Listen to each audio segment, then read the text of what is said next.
All right. Good evening, everyone. Welcome to Coffee and Coaching at Night. I am your coach, Coach Michelamonè, a certified life professional and relationship coach. And you are in, oh my God, I just have to let you know that this is going to be amazing. So first of all, I'm going to ask you to share.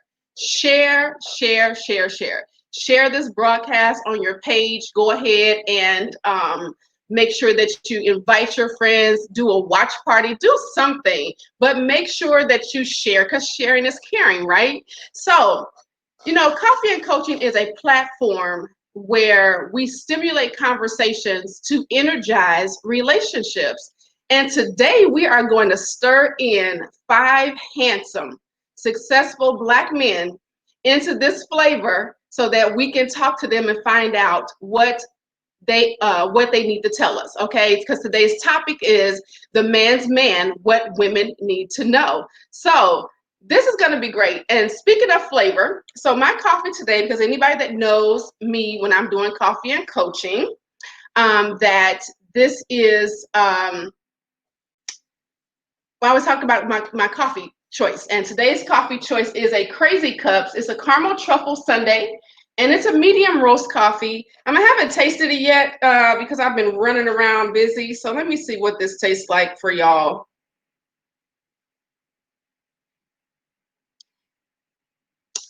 It's kind of boring. It's boring, but that's okay because it's still gonna be good because I'm gonna stir in all this stuff that we need to talk about tonight. It's gonna make it real good. So without further ado, I want to bring out these wonderful guys and let you know that, man, you guys are in for a treat. I just really need to tell y'all that and really share that with you and hope that you really get that. But the first panelist that I'm going by the order of your video that you guys seen come out. The first panelist that I have is James Gordon. And James Gordon is an international award-winning author and poet. He is a champion storyteller and acclaimed actor appearing in several episodics, films, commercials, and plays. He is a member and leader of the talent conglomerate known as the Almighty Elite Act Pack. So welcome, James, to the panel. All right, so we got James right here. Welcome, James.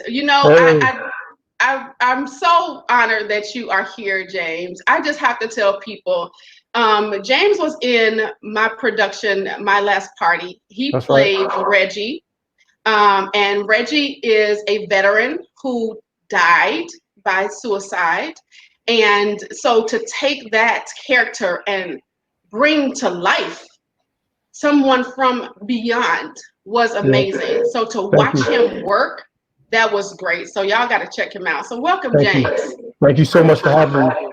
Pleasure to be here. Awesome. All right, so let's move on so we can get everybody on here. We have John Green. John Green is a retired Globetrotter and is now the CEO of 10 Toes Down Fitness. And he's also the Canada retail manager for Coca-Cola here in Atlanta. So welcome, John Green, to the show. How we doing? How things going? Thank you so much for joining me today. No problem. Awesome. So, I met John last year. John is an amazing person. He is a great guy, very strong, and I love the way he deals with these children. In his business, 10 Toes Down, he teaches children, young athletes, how to get their game tight. And he has not only helped these children, in life things, but he's also got them into Shaq's. A few of them into Shaq's program. So he's not just nobody. Y'all, I'm telling y'all in for a treat. Y'all see this candy on this screen. Wait for the rest of the candy to come on the screen, y'all. So hold on. All right, so now we have we have Marco Anthony. He is the poet and founder of Love Relationships God Forum. And why can I get... I don't want to. Hold on. Okay, I think that Marco's having some technical difficulties. We're gonna come back to Marco in a second. We're gonna come back on to him. All right, moving on. We got Peter Laslie, who is my brother and CEO of Fidelity Home Acquisitions. Welcome, Peter Laslie. Thank you so much for joining me. This man right here, I would go on and on and tell y'all how great this man is. This is my spiritual brother. He is somebody that I know to be an upstanding brother. He is a husband. He is a father. He is a man of God. He is somebody that you need to know, right? So CEO of Fidelity Home Acquisition. So welcome, Peter Laslie. Thank you so much for joining me today. It's an honor to be here. Thank you. All right. So we've got Sylvester Baugh. He is a public speaker, a life coach, and an author of 2 books, one on diversity and another on relationships, entitled Puzzled But Not Confused. Please welcome to the panel, Sylvester Baugh. Sylvester, welcome to this panel. Thank you so much. Sylvester is also my mentor. I met Sylvester, oh my God, probably maybe 15 years ago. And I met him in a public speaking forum. He was teaching some things, and it really impressed upon me, and I'm carrying those things today. So welcome, Sylvester. Thank you so much for joining me. Thank you for having me. Thank you. We got feedback. All right, so yeah, welcome, Sylvester. Okay, awesome. So listen. Coffee and Coaching is a platform that I have been working on and talking about doing this for a while, and started doing it by myself, doing some things and talking about some things, stirring up and stimulating some conversations that I feel that will be really beneficial to relationships. And so I thought that, when the Father had laid this upon my heart for me to do this, I was thinking, oh my goodness, okay. All right, well, Father, you have to give me the people to be able to put on this panel to make sure that this is going to glorify you. Because if anybody knows me, everything that I do is going to glorify the Lord. Am I perfect? Absolutely not. But I want to make sure that we are, that I'm showing God every time I show up. So I do that as much as I possibly can. So I wanted to, hold on, let me hide that. So let's get this thing going. So we have some really good questions that I want to ask you gentlemen. And I am excited about this. The first question that I want to know, and I want you guys to make sure that you're sharing. Thank you. Hey guys. Hey Nina. Hey Angel. Act Pack in the house. Good to see you, brother. Angel Simmons says. So listen. I want to ask the first question. What is the disconnect between women and men? And why do you think we aren't able to harmonize in our relationships? So let's start this off with Peter Laslie. Tell us, why do you think there's a disconnect in relationships between women and men? I would like to say that basically, I think the disconnect starts with the mentality. And with the mentality, you really have to spend time with a person to really know them, and not really kind of like rush to, certain decisions or circumstances, because men are a little bit slower than women. So we take our time a lot more than women think that we do. And women, they're more subject to easily fall in love with somebody. They pretty much have their concepts are pretty much laid out all through life of, this is the man I want to marry. This is the man I want to date. This is that, this is that. And so they form a figment of imagination out of things that they conjure up in their minds. So that's sometimes even when the truth is being presented to them, they can't accept it because it contradicts their beliefs.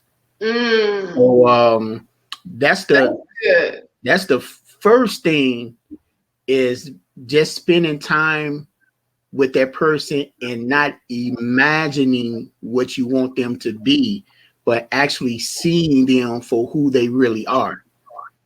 That's good. That's really good. Thank you for sharing that, because you are so right. Women, that takes me to another thing, but I want to bring it later. But women tend to foresee, because we walk in with our preconceived ideas about what we want the relationship to be. So that's very true. And based off of what we want that to be, that's how we respond. So tell me, James, what do you think about, why do you think that there's a disconnect between women and men? The conversation has changed. The scenarios have changed. Where it was like my dad, my mom, and those people, they were coming up. It was man, woman, and in our case, black man, black woman, merging together, forming one unit, moving forward. An accumulation of everything. Accumulation of a family, of course, children, accumulation of wealth, and whatever facets that may be, money, real estate. It was one unit. Now the conversation is from some sisters, and sisters are getting more degrees than before. They're owning more business than before. So now it's okay. I need somebody to come up to my level. Oh, your car is 2016. No, that's not cool. You've only got a master's. I got a doctorate. No, that's not cool. The conversation is not about building and conquering together. It's about, hey, you're down there with this. I make 175,000. You only make 80. I don't want to be carrying you. I'm not going to have you just shacking up at my house. That's the other thing. And here's where the flip goes. And this is going to sting a few people, and that's fine. In a scenario, a man can come pick up a woman in a car. The woman doesn't have to have a car. That's been time immemorial. She didn't have to have a vehicle. He'll come pick her up, no problem. The gentleman finds himself for some reason or other without a vehicle, whatever the case may be. The common mantra now is, I'm not picking you up. If I got to pick you up, we ain't going. Wow. The disconnect. Wow. We're not doing this. So, okay. So, man, I got so many questions. I want to get everybody's take on it before I start going into the why, because I see the disconnect. Y'all are making so much sense why there's a disconnection, but let me get the rest of everybody's take on why the disconnect. Yeah. Then I want to talk about how do we close that gap. So John, tell me, why do you think there is a disconnect? First off, there's no courting. Before, there used to be a courtmanship to where you would actually get to know the person, and while you were getting to know the person, you was able to go ahead and make that decision of if you actually wanted to be with that person, if they fit your criteria, if you actually was able to go ahead and see yourself bonding with them. Now it's a split decision. It's a business decision off the rip. And if it's not based around financials and how you can actually grow together, then it's not there. I mean, I hate to say it. He was right when he sat back and said, if one makes a certain amount and the other one doesn't, you're not in the tax bracket. You're not of equal yoke. And however they want to look at it that way, it's I can't compete or they don't want to compete. And it doesn't start off on that platform. The courtmanship comes to know the person. It doesn't come to know the financial status of the person. That's good. You know what? Hey, can I interject on something real quick? Go ahead. I just saw a comment and I just read it, and it talked about it has to be equality in a relationship. It's about being equal. Yep. And it's really not about being equal. So you look from you look at the dynamics of how things are structured, and it says that when a man find a wife, he find it a good thing and obtain a favor. Mm-hmm. But then it also says that he made the woman to be his help meet, not helpmate, help meet. So if he didn't need somebody to help meet certain aspects in life or help meet to attain certain goals, aspirations, whatever the case may be, then how is it going to always start off equal? It can't start off equal, because he's going to always be stronger in some areas that you're weak in, and you're going to be stronger in areas that he's weak in. That's why he said, let the two, and the two shall become one. That's a process. Yeah. So you're not going to come balanced. You know, you might have a little bit more money, and that should be okay if you confident in yourself and he confident in himself. Yes. But when people first had that concept, oh, you know, he don't have to have more than I have, but he got to bring something to the table. Well, go ahead. I'm sorry. I'm sorry. That takes me to why I always say there is no balance. There's harmony. We always look for this to do this, and we're not going to ever have that. There's going to be times it's going to be this way, and times it's going to be that way. And when if it gets here, it's going to be some stalemate there. It's going to be some issues. So we have to look for that harmony where it's kind of like a dance where you're dancing with your partner, and you have to move according to how they move. And when you are in sync with that partner, you know how to do that, and you don't have to worry about that. This is good. This is good. Look. Sylvester, tell me, why do you think that there's a difference? I'm sorry. Who said something? I missed something? Sylvester, tell me, why do you think there is a disconnect between women and men?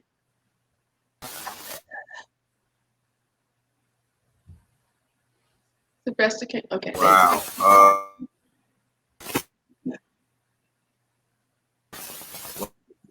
I think that men and women are wired differently.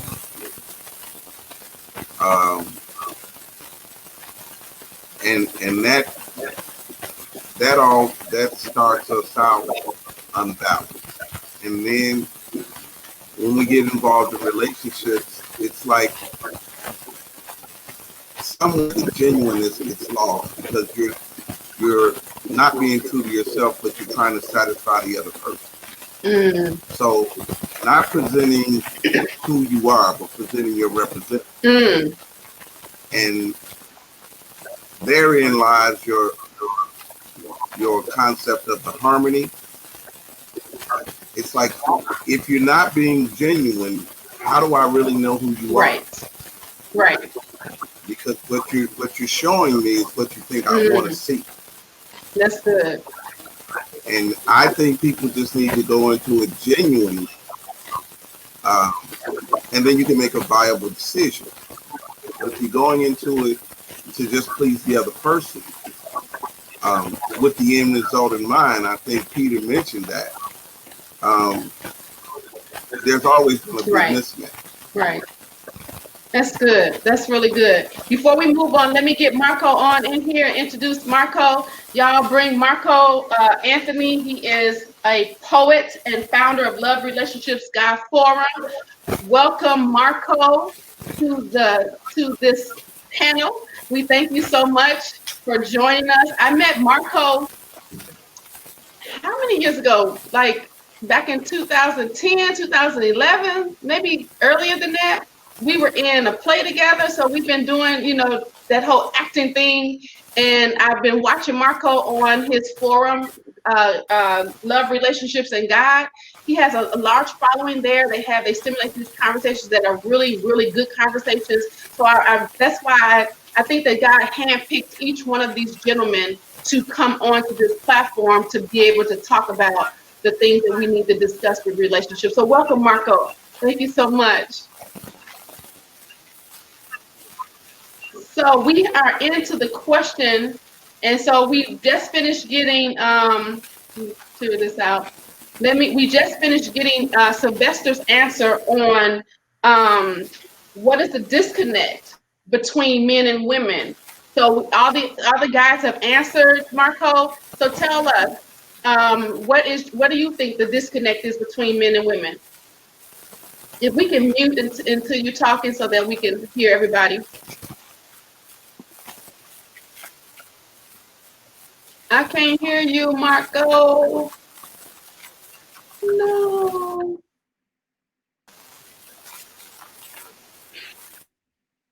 Mm-mm. Nope. Take your earplugs out. Maybe it's your computer. No. Okay, well, we'll wait for you to come on back in. That's all right. You know, technical difficulties are expected when we are doing things like this. For one thing, it's because we know that what we're doing is of God's business. And anytime that the enemy, who is called the prince of the air, tries to get a hold of stuff, he's always trying to mess things up. But we know that God's going to get the glory out of all of this anyway. So whatever, enemy, bye. So yeah. Okay. So look. So while we're waiting for Marco to come on, because I really want to hear his part on that, let's talk about how do we get this disconnect? Because we talked about why, but how do we change that? Because I think that many of the situations and many of the conversations that we started talking about, really the drop down core of them sounds like trust and lack of knowledge of who self is.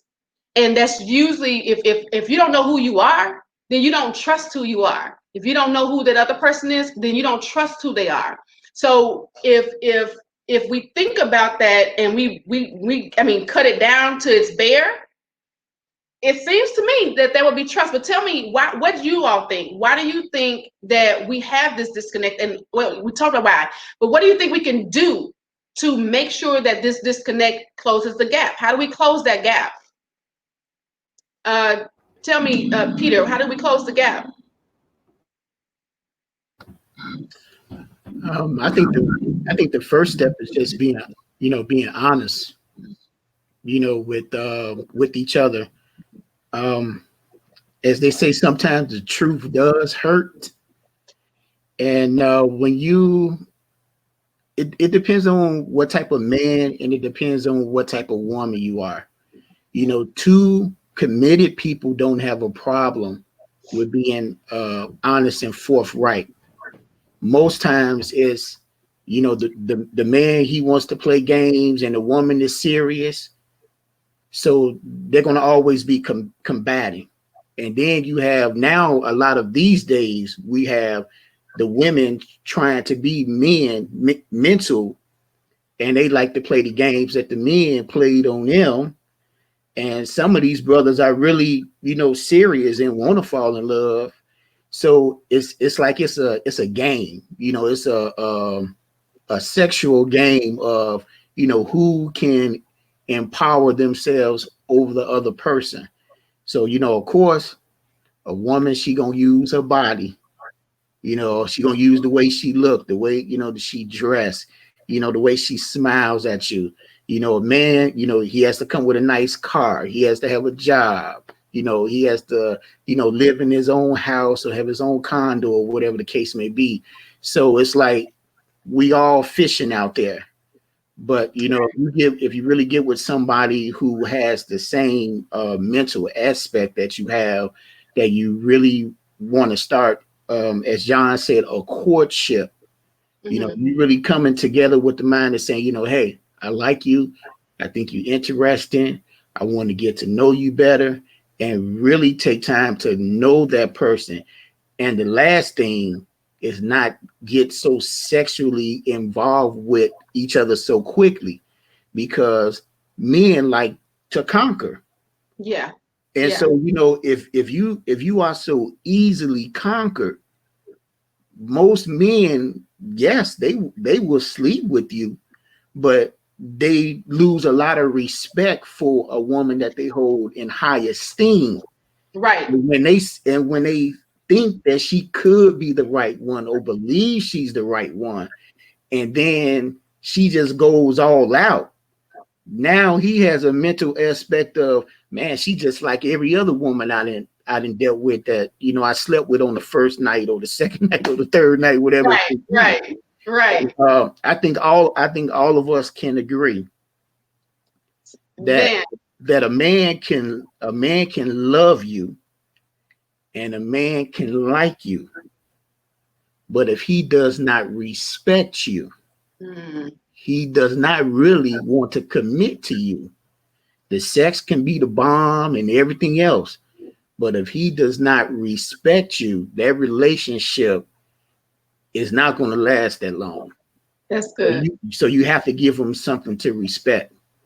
So that's good. So to sum that up, talking about making sure that you are being truthful, making sure that you're being respectful, and making sure that you're not putting forth the relationship, putting the cart before the horse with the sex and all of that type of stuff. So Marco, we back on. We got your audio on.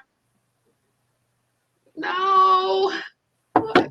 No, that's wrong. Did you check it when you first came in? Because it asked you. Why is it doing? It was fine yesterday. Let's see.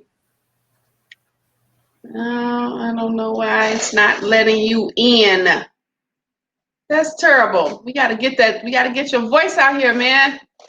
So look, John was over there laughing, cracking up when Peter was talking about all this. So I need to know, what was John over there thinking when Peter was talking? So let's talk. What happened? What was going on?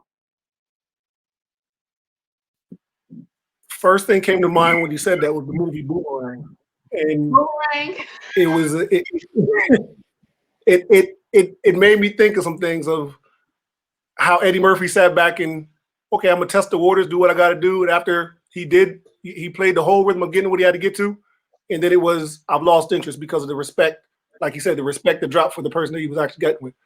But until it actually hits home with the guy, and the male has to see the other side of the fence and see that women can play that same game and probably play it better. And then you actually understand that, okay, these are emotions in someone's livelihood that you're playing with. And then that's when you start to take it serious. Right. What qualities and what morals do you really want to stand on? What do you really want to base your whole relationship that you want to go about the rest of your life with? And as a young man, you do go out and you play the field. I hate to say it that way, but play the field. But you have to test the waters to find out who you are and what you want to be. So once you come to that right one that you think is the right one, you know how to make sure that that disconnect isn't there, because you're putting yourself out there and you're wearing your heart on your sleeve. And after you wear your heart on the sleeve, you actually just find out, is that the one for you? If not, and it's not to go ahead and be a heartbreaker or be something that's going to end up hurting you down the road, but you have to find how that block fits your life. And once you find out that that person is actually there, then you actually go ahead and find out how far you want to go in this relationship.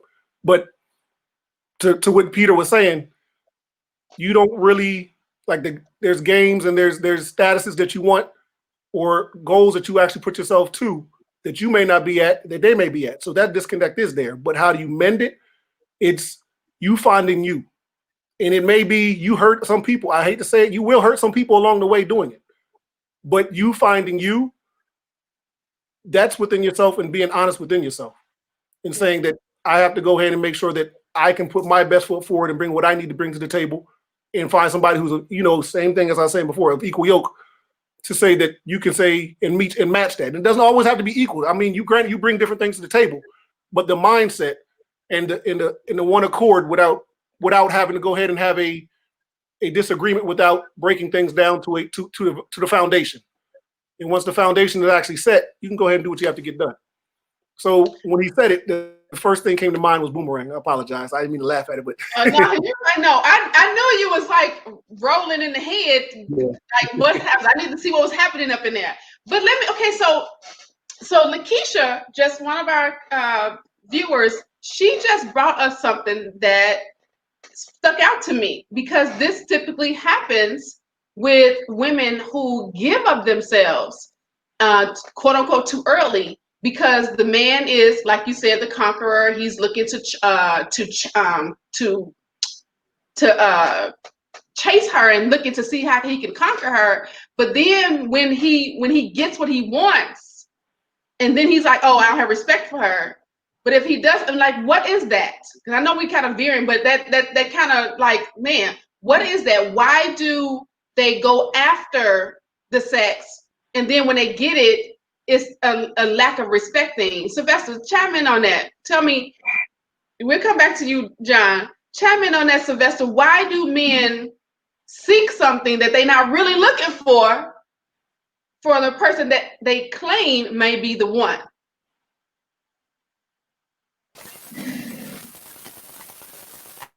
Well, I think that women use sex for love, and men use love for sex.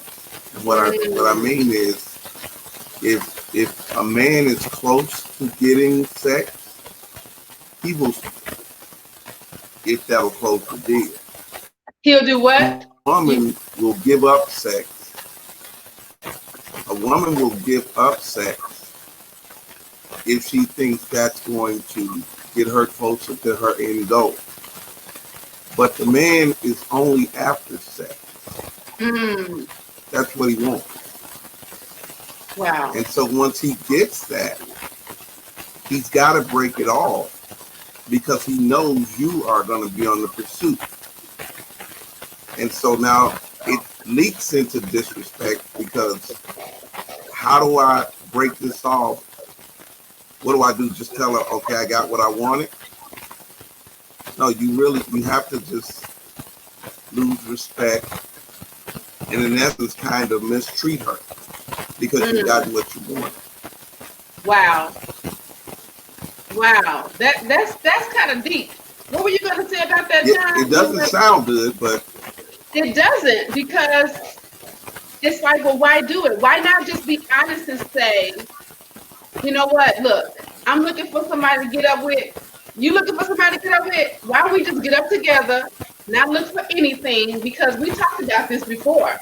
Probably 9 times out of 10, if you're honest with a woman and she's down for what you're down for, you're gonna get it anyway. You don't have to go through the rigmarole or going through the steps and going through all of these different things to get exactly if that's what you want. You want to hit it? You want to quit it? Say, well, let's just hit this. Let's see how we flow together. If it's good, let's keep doing it. If it's not, let's go our separate ways. Why not? Why men don't do that? Tell me, John. What we do? Go ahead, James. Yeah, go ahead. No fun in that. Okay. All right. Because somebody mute themselves because the thing is, I want to answer everything in one deep breath. I can't hear him. Sylvester, can you mute yourself because I can't hear James? Okay, there you go. Go ahead, James. Okay. I want to answer this in one breath. Everything that how do we close the disconnect?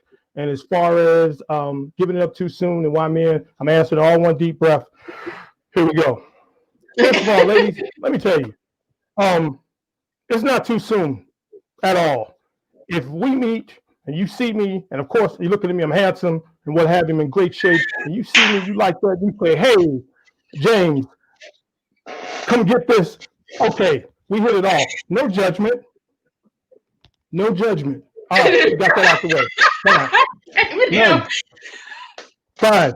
So, next part about it is, on the tail end of what Sylvester was saying, and as far as why men won't, it takes a certain level of intellect and maturity to be able to articulate what you want.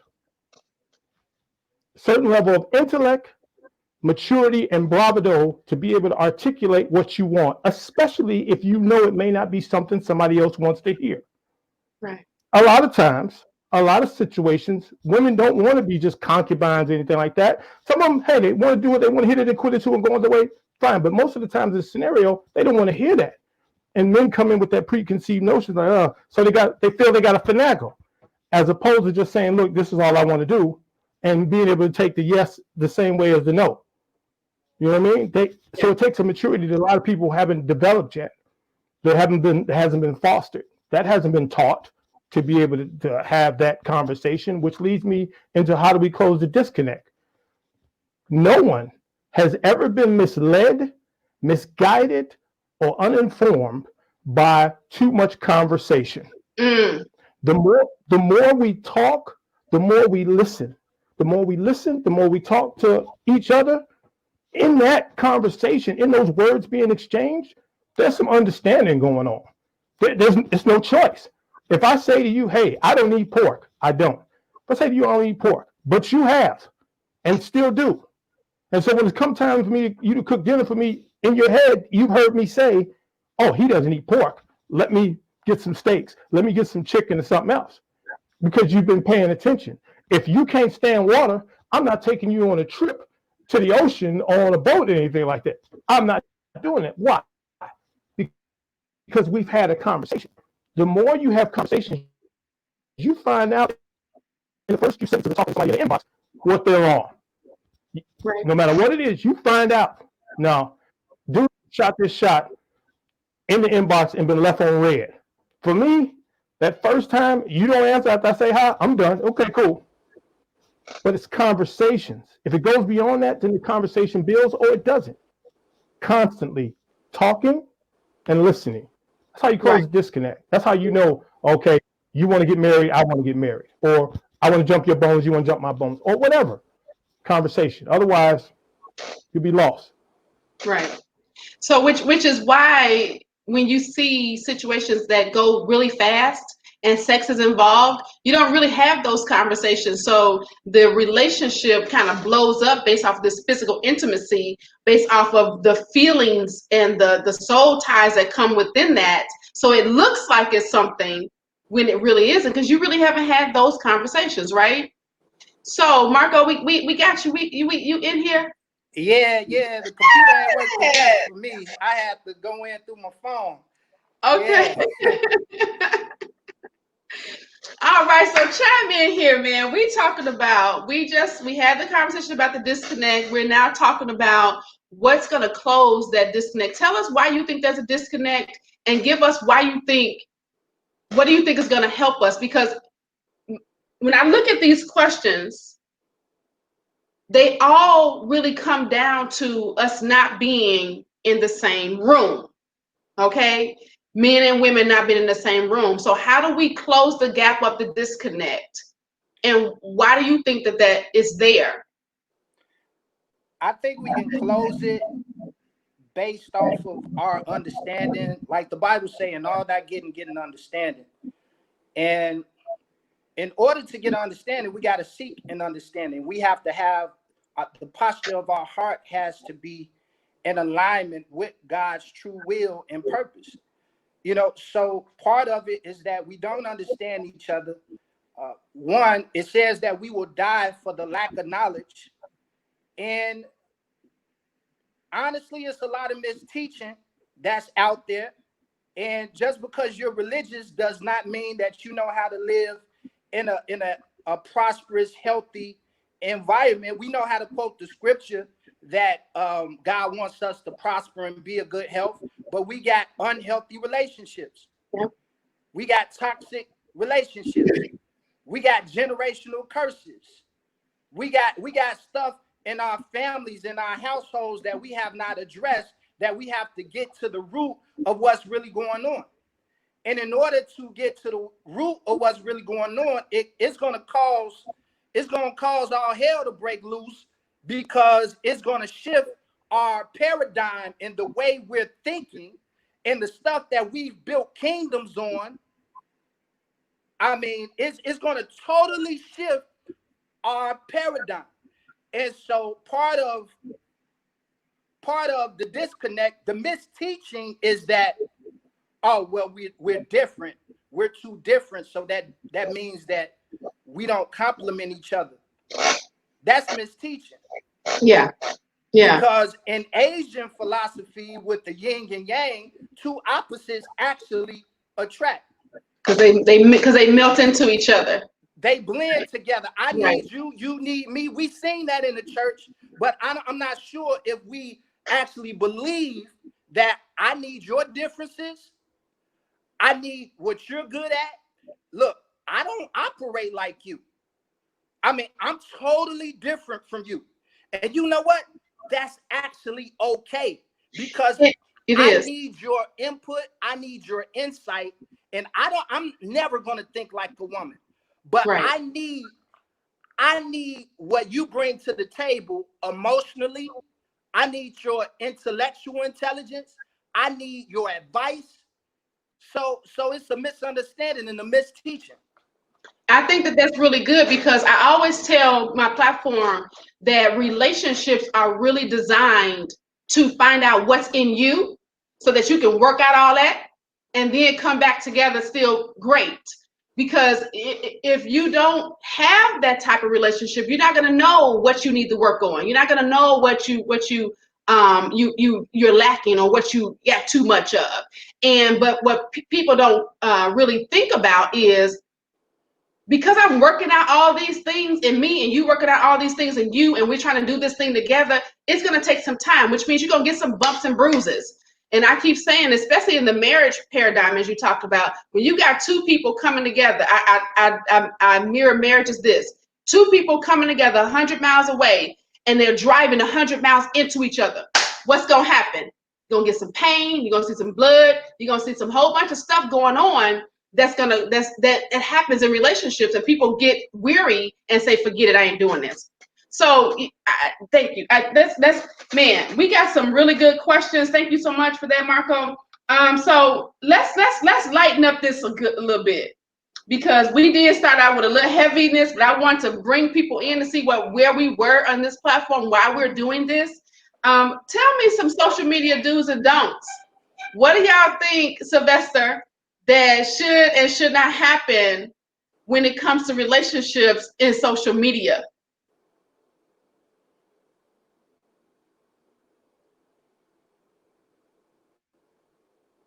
Did you hear me, Sylvester? You trying to get off mute?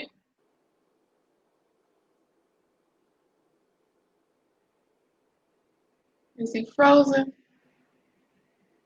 All right. Okay, there you go. Okay.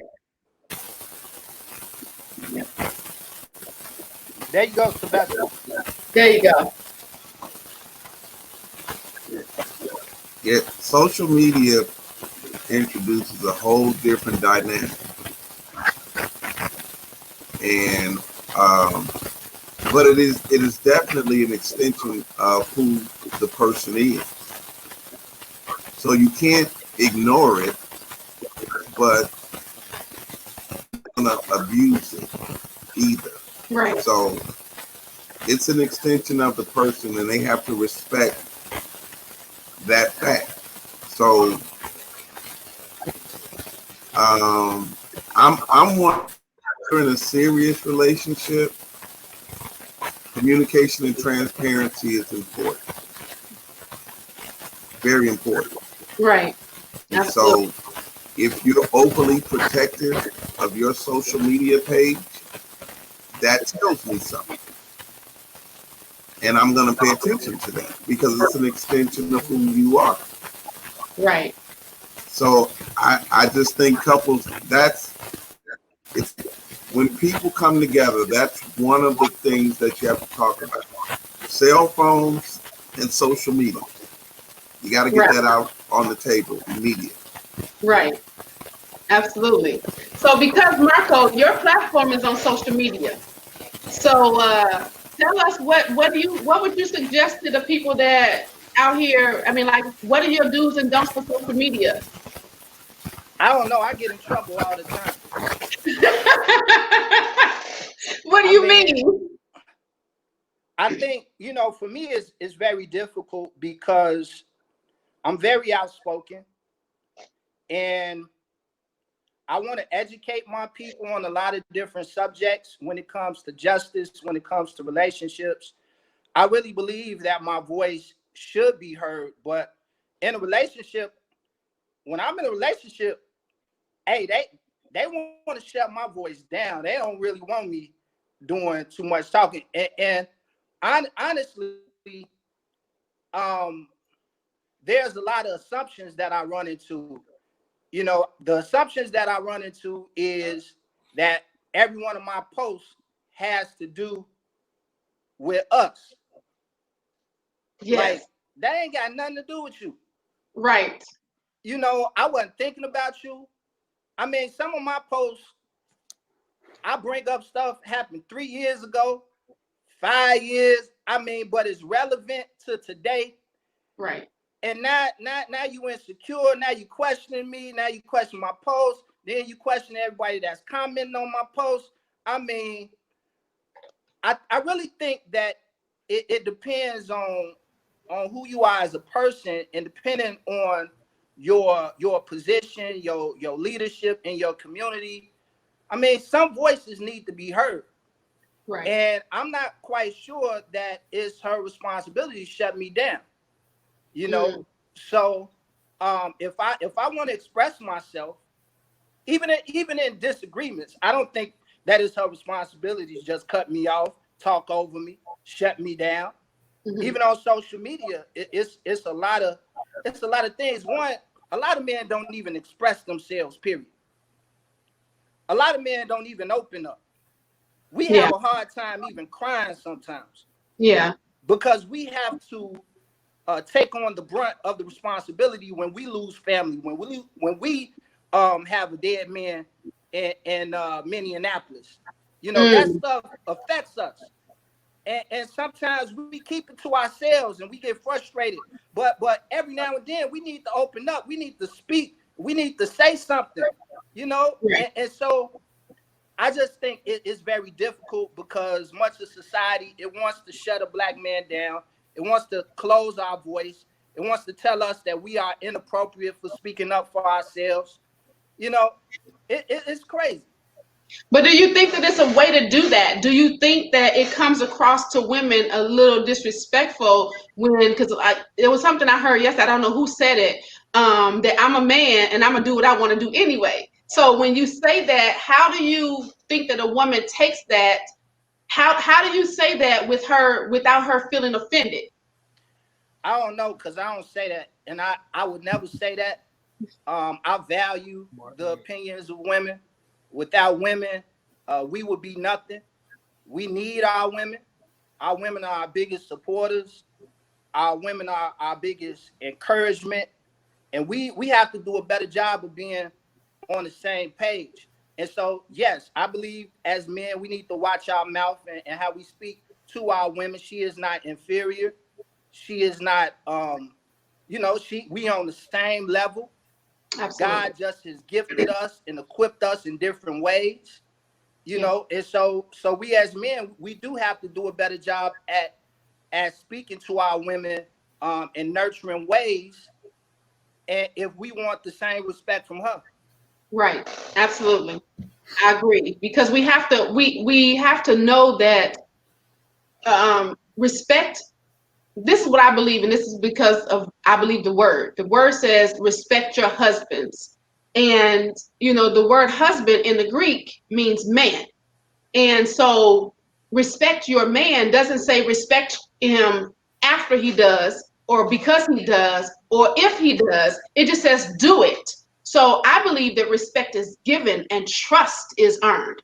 But in order to respect a man, you got to be trustworthy. So I know that we kind of veer out, but I'm loving this conversation. So tell me, John, why do you think that it's difficult for women to trust when they're trying to they're trying to be respectful. They want to be respectful to the man, but it's hard time trusting. What do you think that causes? What do I think it causes?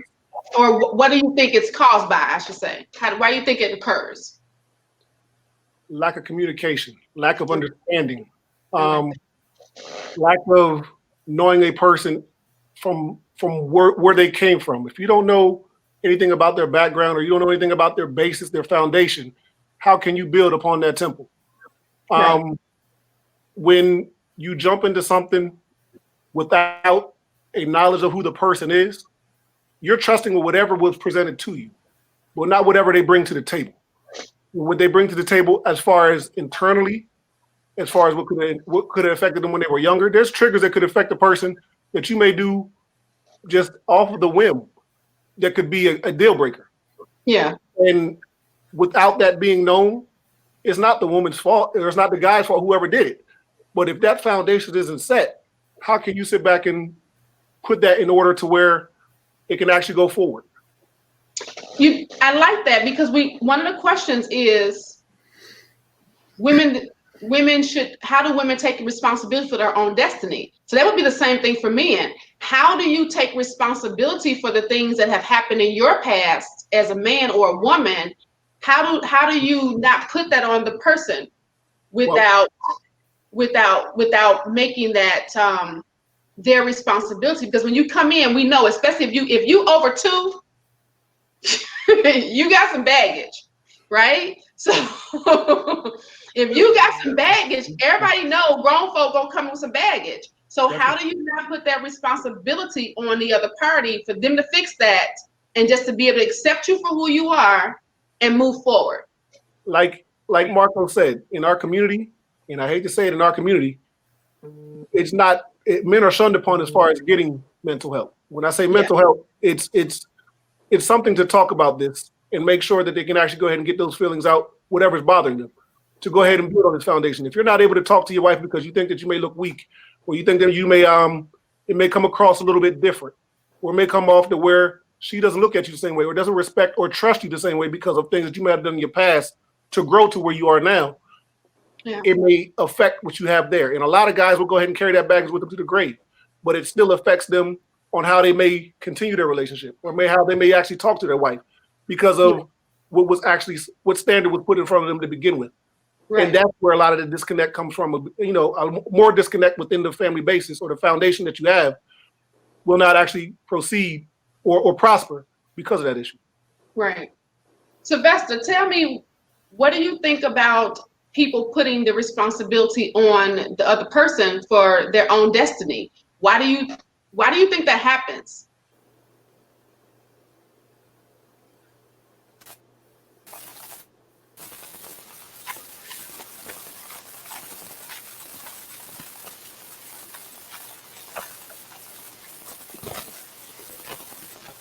I can't hear you. I don't hear you no more. I can't hear you, Sylvester.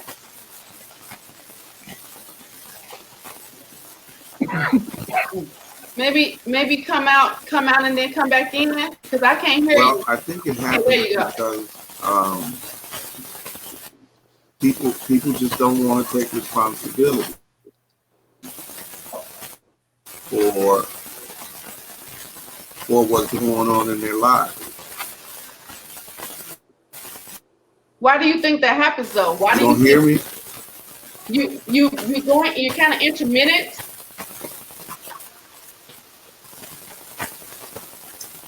Hello. I can hear you now. I think you're intermittent. You may have to go out and come back in. Peter, what you think? You're kind of going in and out, Sylvester. Can you hear me? All right, I'm gonna come out. Yeah, come back on in. Go out and come back in. Peter, tell me what you think about this. What are men afraid of? Can you hear me? I think Sylvester's still mic'd up. Yeah, Sylvester, I think you might have to. There you go. Come back in. Go ahead. Now, what was the question you said? So we were talking about, I forgot what we were talking about. So let's just take it here. What do you think men are afraid of when it comes to being able to open up? Because, no, let me back up. Who sets the tone in the relationship to decide how things are going to go so that we can know who's to open up, how to open up, when to open up? Who sets that tone? Oh, it's always the woman. That never changes. A man, he cannot go and he cannot give any less or more than what she allows. It's just that simple. When a man sees a woman and he talks to a woman, or he's interested in a woman, of course he wants to have sex with her. I mean, he wouldn't be a man if he didn't. But when you look at the relationship aspect of it, as me and John was talking about earlier, when you don't take time to court each other and get to know each other, and you rush to get sexually involved with that person, now a woman is more emotionally involved than mental. Mm-hmm. So Mm-hmm. by her being more emotionally involved, that's where the problem comes in, because now she's into this guy, but she's more in deep with this man before time should have allowed her to see some things, understand some things, set some boundaries, and say, get to know what that person likes, get to know what that person dislikes. And a Yeah. lot of times with communication, because women are just they're more talkative than us. I Mark brought up a great point, and this is the point that everybody should take into consideration with what's going on, what we're seeing now on TV. When you see that this has continuously happened to Black men all over the world, we need more compassion and understanding from our women, because this gives them an insight of what we have to go through when we step outside of our own homes. Yes. So when you come into your house, now you understand why a man doesn't want to be frustrated when he comes home. Yes. Right? He don't want to hear all that arguing and that bickering. His house is supposed to be a place where he can feel at peace more than any place in the world. Yes. So if a woman does not have sense and wisdom, like Proverbs said, a wise woman know how to build up her house, a foolish one to pluck it down. Yeah. That's why he doesn't want to be at home, because he has to find a place where he can get something that he wants and he needs. So if you're not supplying that, he is going, unless he's a real strong man that has a good foundation, Right. he'll be miserable. And one thing that women have to learn how to do is that when they ask for the truth and the man says something to them, they need to really pay attention, because a man does not like to repeat himself. Mm. He's not going to tell you the same thing over and over again, because he then gets to the point that either you don't care about him, or you so into yourself that you want it the way that you want it when you want it, and his whole mental aspect changes towards you. He's like, you know what? No matter what I tell her, no matter how many times I've said it, she's still going to do what she wants to do, and he's going to leave it alone. And that's the worst thing that you can have, is a man who stops talking. Yeah. Stops talking. I thought that was just me, Peter. Man, Nah, brother. you are in serious trouble. And I'm just looking at all, just all the events that was going on, and like Marco said, and everybody is saying, and with the social distancing thing, it's like, come on. Yeah. With you talking to somebody on the internet, and you on Facebook, you're not really getting to know that person. Right. That person is telling you, presenting the best of them to you. Yeah. You're not going to see the worst of them until y'all get in a relationship or y'all get sexually involved, and you be like, oh, how come I didn't see that? Well, you can't see it. You have to be with that person. You got to be face to face, eye to eye, and Yeah. spend time with people. So most men who really are committed to a relationship, they don't want to do a lot of texting. They don't do a lot of. That's good. They don't. They will call you. They will call you. Hey, what you doing? You want to go this? You want to go there? But the times that we are in now, most men have the mentality that there are so very few of us, and it's so many women that outmultiply us. We're in a high demand. We're in a high demand. We're all these brothers on here in a high demand like never before. Right. No, but you black women, y'all have to realize this. Y'all in competition with the white women. Y'all in competition with the Asians, the Mexicans, the Latinos, everybody on the face of the earth. Born a black So man. when you that means your mentality has to change. Yeah. It can't be the way that you always wanted to be, and he gonna do everything that he wants you to do. I say this all the time. It's easy to have sex with somebody, but can you keep them? That's good. Oh, I they think, can get you, Peter. Can you keep them? Right. Because that's laying down for what, 15 minutes to an hour? Can you keep them? That's not a long-term thing. There you go. You need to be able to keep it moving and keep that flowing. And keep them after the sex. Right. Is the sex part. I tell people this all the time. Sex is something that can be worked on. Nobody's really bad at sex. I just gotta know you enough to know what you like and what you don't like. Right. Which and is why and perfect it. Person. Absolutely. You might like certain positions, and I might not have done them before. But guess what we're gonna do? If you already know what you're doing, you're gonna teach me. We'll get back to that because we gotta know if men. The whole teaching thing, let's talk about that in a second. But James over here, his mind is turning. Some of the comments are coming. I see James' mind turning. Me too, Angel. What's going on, James, over there? What you thinking about? I respect, first and foremost, to the lady who came in my inbox and said that I look good. Thank you. You're right. Thank you very much. That's what it is. I knew I was gonna get hit on. I'm on TV every day, so it kind of happens, whatever. But I love the way these brothers reference the Bible. I love the way their discourse comes from a biblical standpoint. I love that. But the unfortunate part of that is a lot of individuals who are walking around and dealing from a secular perspective. Yeah. They aren't ingrained in that, because if that was the case, and this is not to say that you have to or whatever the case may be, but it would be more of a balance if people were. If that's that same page thing. You know what I mean? Right. I don't think earlier I talked about the shift that happened.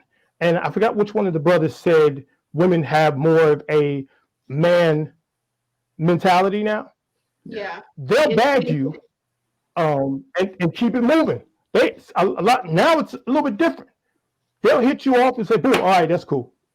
You'll send them a message on social network. You guys aren't even connected anymore. You're blocked or whatever. You got ghosted. You send a text message, you're blocked.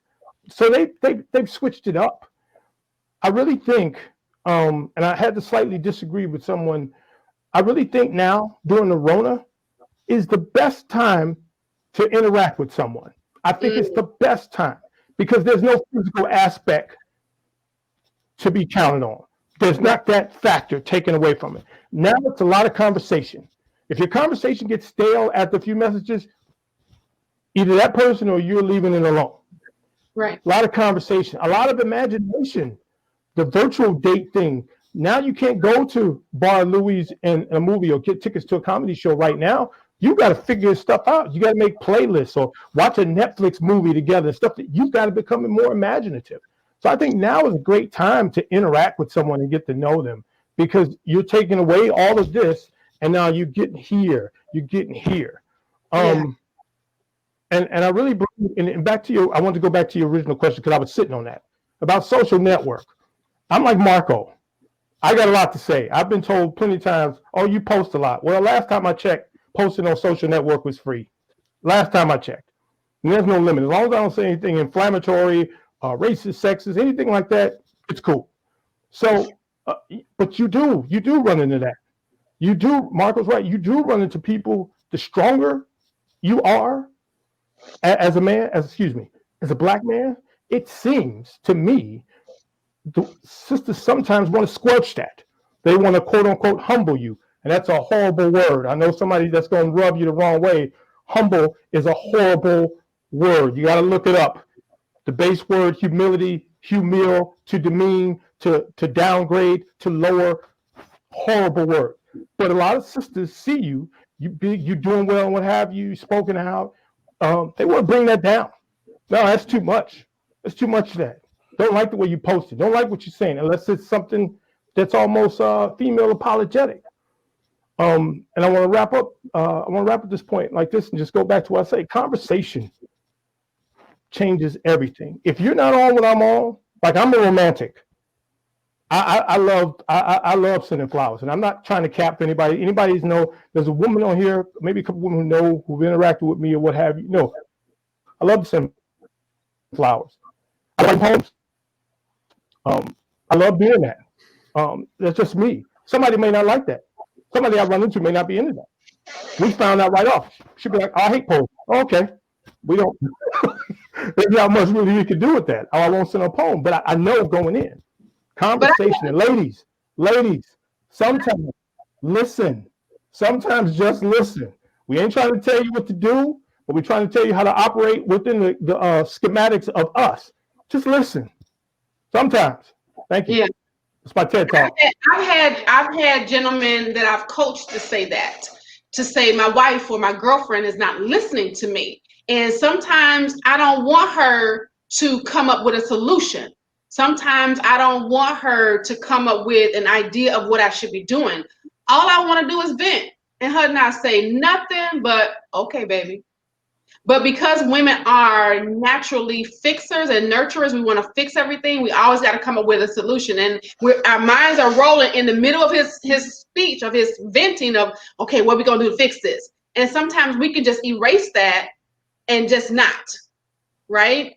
So one of Tisha Thomas, she says, I'm enjoying all the biblical scripture, but I would like to hear about how the men's relationship with God plays a role in their relationship with women.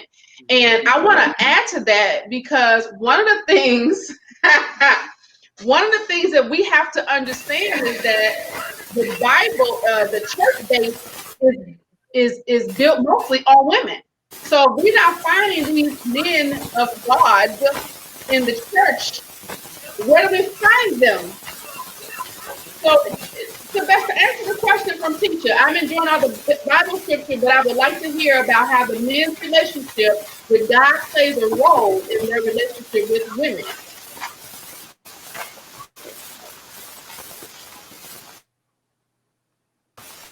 We still having problems with your we still having issues with your sound, Sylvester. Marco, step in while we're waiting for Sylvester to fix his sound. You can't hear me? Okay, I can hear you now. You intermittent. You can hear me now? Yes.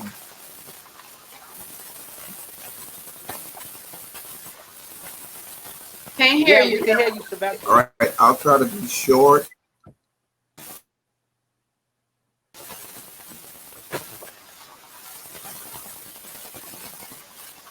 Can't hear you. Yeah, there's a delay. Oh, you might have to come out and then come back in. Are you able to join? And Ray Jessica said you're muffled. Are you able to join from your phone, maybe? Yeah, I did. You said you did? Try to join us with your phone because we're having issues with your sound from your computer. Yeah, let me try. Okay, Marco, tell us what you think about that. I'm going to try. Okay.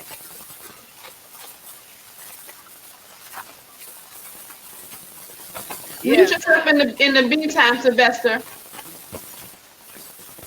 Yeah, I mean, just like you said, the black church, because when I go to the white church, I see more of a balance.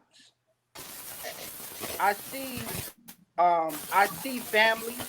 I see women going to the church with their husbands, with their children. You know, in the black church, it's somewhat different. For some reason, a lot of black men are pulling away from the church because we don't necessarily feel that the church is dealing with our issues. We don't necessarily feel that the church is speaking up for us when we dead in the street. Right. We don't necessarily feel that they care about our employment and some of the injustices that are happening in our community. You breaking up, Marco? I can't hear him. Because in some way they are conveniently silent in questions that affect black men. You going in and out, Marco. Your sound is intermittent. Woo. So the Prince of the Air trying to mess with our stuff, y'all. We have a good conversation. Devil is a liar. And the complicated. You can't hear. You, Marco, you intermittent. You frozen. Huh? John, what you think? What you? Comes to Marco. I can't hear you. John, chime in. You muted. Pose the question. So she said that how does God play a role in your relationship with women? The Bible says he defines a wife finds a good thing. So when you actually put that first in finding your women, it's going to sit back and set all the dynamics of what you're actually looking for. You can sit back and want what you want, but God knows what's wanted for you. So when you actually put that first, it's a different dynamic of how you actually go about things. Certain things won't even attract you. Certain things you won't even pay any attention to because that's not what you're looking for, because your foundation is built on something different. Your mindset is different. You're looking at a different, you're doing this spiritually and not physically. It doesn't account to something that's going to appease to you. That's, you may, something for you may not even be anything that you ever wanted. It may not be anything that you've seen. If it's built on that foundation of where God put it for you. But how do you, because like James said earlier, we got the dynamics of, we talk about the scriptures and this sounds really good, but let's talk about the reality of what's really happening. Because again, like I said earlier, the church is built upon mostly women. So if we got a whole bunch of women in the church and a whole bunch of men, like Marco said, because they're not going to the building because they feel like their needs are not being met, how are our men really leading with he who finds a wife finds a good thing, or are they leading with he who gets some today is satisfied for the day? Just like women have discernment, men have a certain discernment too. It's how they want to sit back and put it together. If they want to respect it and acknowledge it, that's different.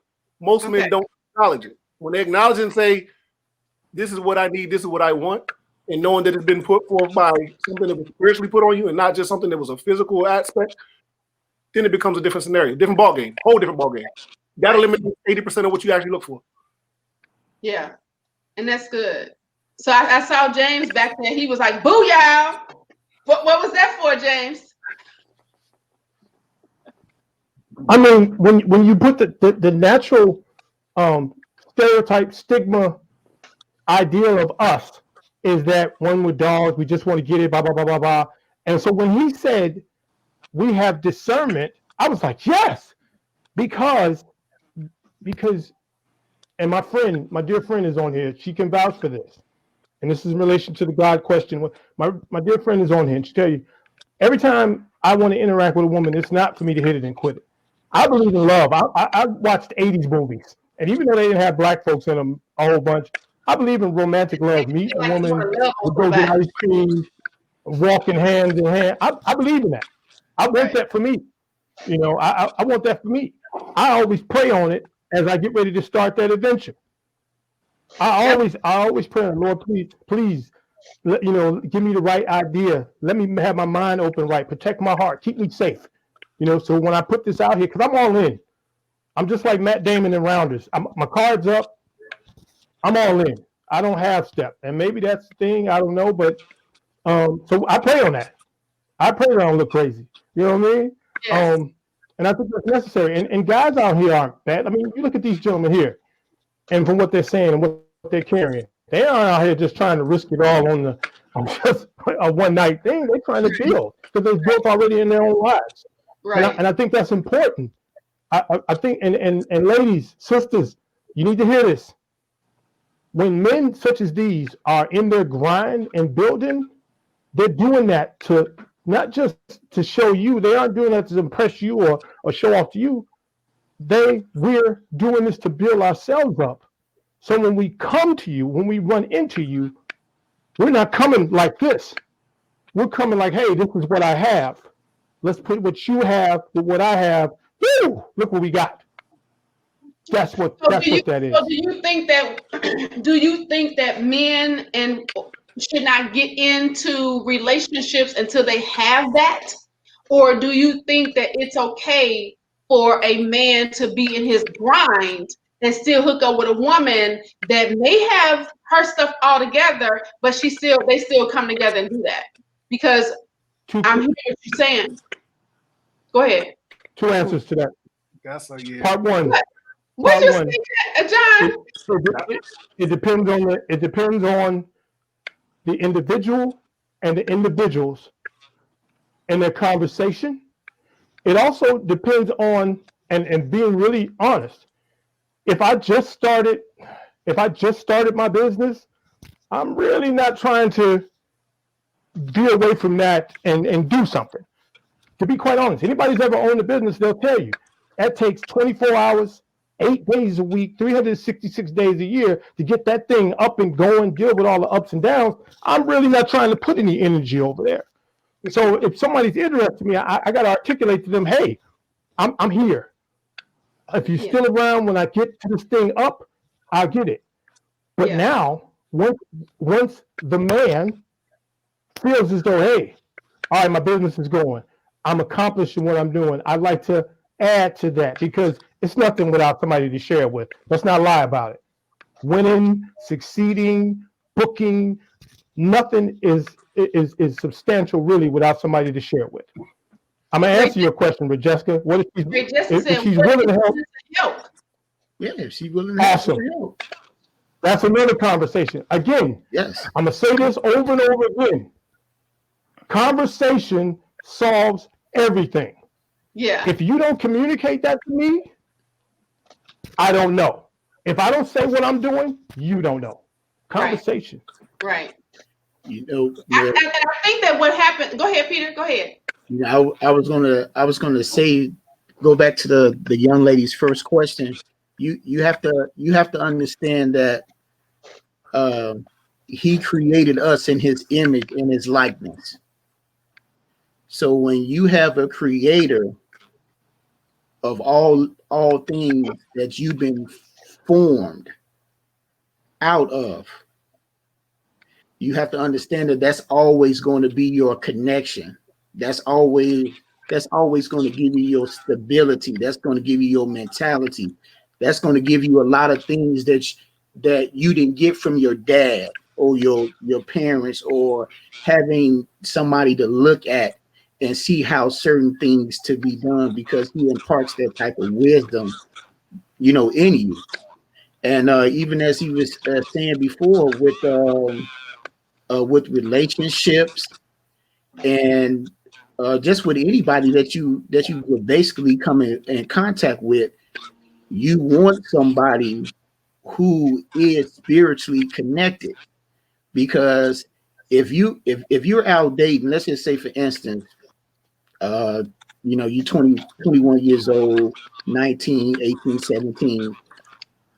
How did most men find out about sex? Pornography. Most men, whether they want to admit it or not, they learn about sex from pornography. Where they get the pornography from? They either got it from somebody in their house, or one of their friends got it from one of their parents, or whatever the case may be. So if you're watching a movie as a young man, seeing women get treated like that, you don't see anything else. That's your first image. You believe that all women like to be thrown up against the wall, flipped up different ways, and all this other stuff. So then when you find a woman, that's why I said a mature woman. That's why most guys like older women who are mature. That's why most men like younger women. So it's a whole reverse concept of relationships, but you don't really find out who that person is that you're supposed to be connected with until you really are connected to your creator, because he said that a three-string cord cannot be easily broken. And he said, what I have joined together. See, he actually does join people together for a purpose. And what I found out is most people are married, and most people that are even in church that are married, they don't even know what their purpose is of why they're together. And most of them divorced before they find it out. Because it's not just about, oh, we're going to get married, oh, we're going to have kids, oh, we're going to travel, oh, we're going to get a house, oh, we're going to get this. Everybody that he joins together has a purpose. You're right, Peter, and Angel, even, because something I was thinking of just now while you were talking, because what I got out of what you're saying is that a man is not going to find who he's supposed to be with until he finds his purpose in God. And we know that he was connected that way because he was created from the Father. So he was created there. That's innately means it's already there. So until he gets in touch with that, then he's not going to get that. But there are so many men out here that are using marriage as a ploy. Oh, I know you're my wife, or I see you as being my wife, or I see us being together, and then they do what they want, and then they out. John, you were gonna say something? But you know what? Let me say this before John says this. This is what you have to understand. I believe there are some good women out there, just like there's some good men. In most cases, I hear women, oh, I've been praying for a man. I've been praying for a man. God, send me a husband, this, and that. And John said it perfectly. Who was he that he presented to you? Who was it that he came to you that was attracted to you? And when he presented them to you, what did you say? Oh, he too fat. Oh, he too dark. Oh, he light skinned. Oh, he don't make enough money. And see, women need to have the understanding that they're looking for a man for what he is today. But your father know what he's going to be like 5, 10, 15, 20 years later on down the road. So when you don't have that trust in him, you're looking at fulfillment in that marriage right then and there, or that relationship right there. That's not going to come until in the process of time that you guys spend together and y'all become one as a unit. Yeah. So that's why he said you don't become one overnight. It takes some testing, trials, and tribulations. The fire is staying in the fire is what makes the marriage. Not getting out of the fire. It's going through the fire together. When he's not right, when she's not right, and we take our vows so little. It said for better or for worse. What's worse? Right. The worst is worse. And people don't get that. People want it to be. I've done that where you get in it and you're like, oh, I ain't, because we come in with, I'm not going to accept this. I'm not going to accept that. I'm not going to take this. And when you come in it right there like that, you set yourself up for it, because whatever you're looking for, you're going to find it. I love this quote from Henry Ford. Says, whether you think you can or whether you can't, you're right. And it goes to the same thing of whether you think he's going to cheat or whether you think he's not going to cheat, you're right. Whether you think he's going to be good to you or whether you think he's not going to be good to you, you're right. However you walk in the door with your preconceived and your experiences is what you're going to end up getting. Because what we expect is what we keep looking for. And what we keep looking for is all that what we see. What were you going to say, John? You were going to say something in the midst of that. No? You said something about how do you find your wife, or how do you find that one that is meant for you outside of church? It starts in your home. And if you don't mess around and present it first and set that tone as your foundation, that that's what you're going to actually have, and that's how you're going to conduct your home, then it won't be relevant in your relationship. If you sit back at the table and you sat back and you say everybody is supposed to go ahead and bow their heads, and everybody's not in one accord, then you know it's not meant for you from the beginning. You know what's not your rib. You know what's not going to be that next step. Because if they're not willing to go ahead and submit and do what they got to do there, and not for your benefit, this is under God. This is not under you. So if that's not precedent, whether it's never it was told to me, religion or going to church is a religion. Having God in your life is how you base it upon yourself, or how you go ahead and implement it yourself. So that being said, when you actually do this, and most women want men to go ahead and take that lead. So that being said, when you lead that way, it's supposed to either be followed, or do you know that's where you know where you're actually going with that. Right. And I love that, because we have to. So what I heard in that, and correct me if I'm wrong, talks about respect. Because if the man says, all right, let's bow our head, let's pray, let's do this, whatever he's leading to do, then that respect has to be there. So let's talk about that. When a man says does he want love or does he want respect? Which one does he want the most out of? Respect. Yeah, I can't hear you, James. Unmute yourself so they can hear you. So respect. Because thank you. I have a webinar that I do, and it talks about what man wants more than sex. So and I talked about how men want respect more than they want sex. Is that true or not? That's true. Yeah, that's true. Yes. Because it's not. How can you lead but then again it goes back to the woman needing to trust. The woman needing to trust and know that the honest. So let me ask you this: why do men lie? Most that's men a loaded question. That's a very loaded question. Most men lie. It depends on the situation. It depends on the situation, scenario. There you go. Is that what you think? Before you find yourself, depends on what you're trying to do and what your goal is to actually achieve. If men were actually meant to go ahead and try to conquer, they're going to make sure they did it before you become in a spiritual mind, but before you put yourself in that aspect. Divide and conquer was divide and conquered by any means necessary. So if that was the case, if you wasn't founded and grounded right, that's what you were going to do to make sure you achieve whatever it was. And it didn't happen to just be women. It could have been anything you was putting your mind to go and get.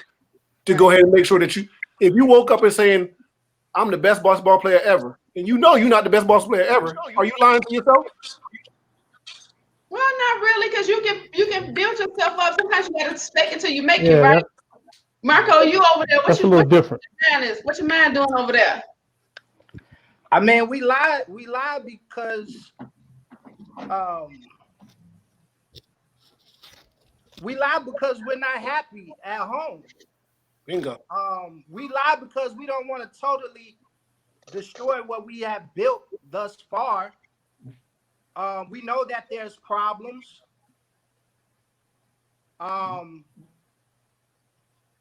But why not tell the truth? Why not say, babe? So listen, I know that I ain't making as much money as you thought I should be making, but I got these ideas. Can we roll with this?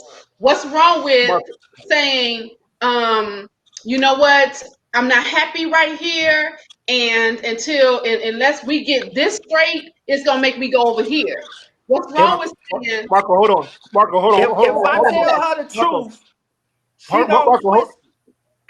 it still goes down to respect, and he's lying to get that respect. Oh, he gonna laugh for the respect? Did you just sit back and ask for him to go and get that what he had to get done? He's tried until he gets in true with who he is. He lied to get that respect. Wow, that's good When he though. tell That's the good truth. information. You say what? When he tell the truth, if you punish him for the truth that he tells you, if he knows that telling you the truth is Respect. It's a punishment. Mm-hmm. Wow. I mean, you gonna beat him down for telling you the truth. You gonna punish him. You gonna cut off the sex. I mean, you gonna play silent treatment. You say you want the truth, and you say you want a friendship, but when your man is trying to be your friend and open up and talk to you, you shutting him down. You talking over him. I mean, so it's a catch-21. Like, okay, well, telling you the truth is gonna be an argument. Telling you a lie, if you find out the lie, is gonna be another argument. Yeah, and that's good, because if the woman is not secure enough in herself to be able to accept whatever your truth is, because see, we have to know that truth is not going to always feel good, but them lies will keep hurting every time you got to tell them. So if you tell the truth, this is my thing. Tell the truth and be secure and comfortable within yourself. And if she can't accept it, then let that be on her. But when you tell that lie and she has to live in that lie and you have to live with the fact that you told it, both of y'all now are unease. Now y'all both chaotic. And so that the only harmony that's in that whole thing is that y'all both chaotic and this whole mess is happening. When if one person tell the truth, if one person chaotic, then you can find ways to soothe that chaos so that that truth can overpower that, because truth is always going to overpower, right? What you think? I'll say this. I'll say this to you, and I hope enough women hear this. Men do not change their game. Men do not change their approach when it still works. Why would a man stop doing what he's been doing if it's working for him? See, women expect the game to change, but when a man can use the same lines, come up with the same tricks to get you in bed, what you expect? Yeah. So we talk about all this evolving. If we honestly sit and tell the truth, why you think we'll go back to the statement of why is more women in church? Because women are more emotional and women are more easily controlled. The scripture says through the foolishness of preaching, wow, they creep into silly women houses. Wow. You can't creep into a real man. It's certain things that have to add up to him. He's not going to be constantly giving money in church and don't know where the money going. He's not going to this is good. He's not going to let another man run his household. So when you have women who are going to churches who putting men pastors on a pedestal, and they pastors don't set them straight and say, wait a minute, hold on. You a member here, but your husband's not. Right. And you're supposed to obey your husband. Not the wife going home talking to the husband, telling him what another man said about him. Oh, that's probably because they run the scripture. A husband is saved by a wife.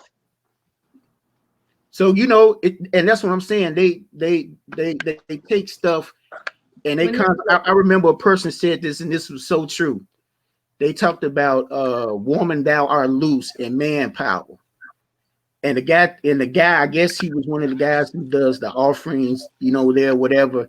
And he said that the reason why woman now loose is more successful is because they can take 3, 4, 5 offerings in one day because they get the women hyped up. Wow. But when they do it for the men, they might get 1 or 2 offerings. Wow. So Wow. if you look at this aspect and you say this is the mentality, how does the scripture then says that a woman is supposed to be chaste?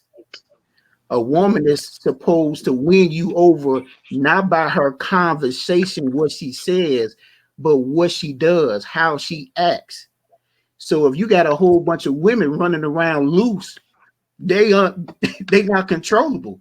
Right. They don't want to be tamed. Right. You know, they want to get together and they want to, a man got to this and a man got to do this and a man got to do this and all this other stuff. But then you have to look at the aspect of where it's coming from. And that's why I always say when you take religion and you divide it by denomination, it equals division. So that's good. How so we, that takes me, let me. So that takes me to one of the another questions. What do you believe? Because if we don't know who to put in position, because we don't know what those roles look like, what do you think? Do you think that do you think that there's still such thing as gender roles, and what are they? Are there roles in the household that should be taking precedence, or aren't they? Or should everybody, as we talked earlier, be created is equal? James, answer that for me.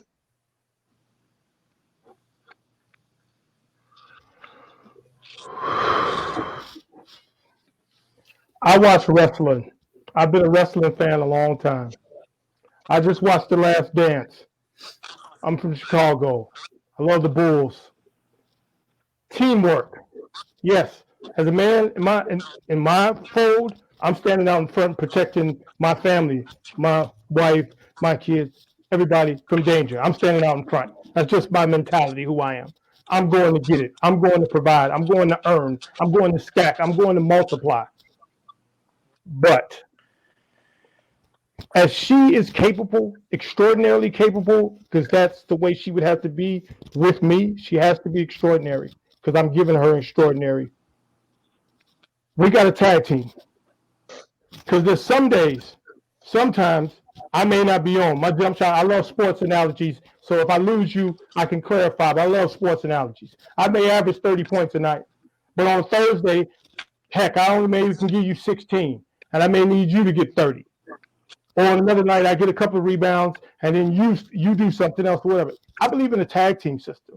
Now, somebody's probably out there thinking right now, oh, he's one of those 50-50 men. No, it's not what I'm saying. I'm saying in this new society of working, where in our community, the middle class is slowly being eradicated. 2 incomes work. I go back to putting everything we got together. So one of the brothers said, what I'm not strong at, that may be one of her main strengths. Who would I be, or how stupid would I be to suppress that strength she has because, oh no, I want to do it? No, by all means, if she handles the bills better than me, let me go get it, babe, handle the bills. I can cook. I've been learning how to cook. I have no problem doing that. None of that. I think it's a tag team. I think it's concert.